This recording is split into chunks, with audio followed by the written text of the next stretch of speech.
ତାମିଲନାଡୁ, ଉତ୍ତର ପ୍ରଦେଶ, ମହାରାଷ୍ଟ୍ର।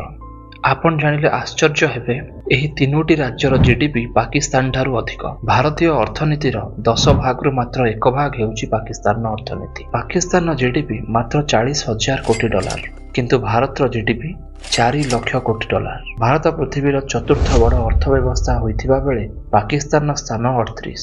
ପାକିସ୍ତାନର ଏଭଳି ଦୟନୀୟ ସ୍ଥିତି ପଛରେ ରହିଛି ଦୁଇଟି ପ୍ରମୁଖ କାରଣ। ପ୍ରଥମ, ରାଜନୈତିକ ଅସ୍ଥିରତା।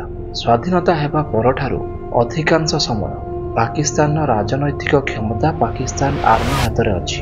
ପାକିସ୍ତାନର ପ୍ରଧାନମନ୍ତ୍ରୀ ନାମକୁ ମାତ୍ର ଶାସନର ମୁଖ୍ୟ, ବାସ୍ତବରେ ଶାସନର ମୁଖ୍ୟ ହେଉଛନ୍ତି ପାକିସ୍ତାନର ଆର୍ମି ଚିଫ୍। ଦ୍ୱିତୀୟ, ରାଜନୈତିକ ଅପାରଦର୍ଶିତା। ପାକିସ୍ତାନ ଏହାର ଅର୍ଥନୀତିର ଏକ ବଡ଼ ଅଂଶ ଅସ୍ତ୍ରଶସ୍ତ୍ର କିଣିବା ଏବଂ ଆତଙ୍କବାଦକୁ ପ୍ରୋତ୍ସାହନ ଦେବାରେ ଖର୍ଚ୍ଚ କରୁଛି। ପାକିସ୍ତାନର ଅର୍ଥନୀତି ଋଣରେ ବୁଡ଼ି ରହିଛି। ପାକିସ୍ତାନ ଖର୍ଚ୍ଚ କରୁଥିବା ପ୍ରତ୍ୟେକ 100 ଟଙ୍କାର 70 ଟଙ୍କା ହେଉଛି ଋଣ। ଏକା ସହିତ ସ୍ୱାଧୀନ ହୋଇଥିବା ପାକିସ୍ତାନଠାରୁ ଭାରତ ଏବେ ବହୁତ ଆଗରେ।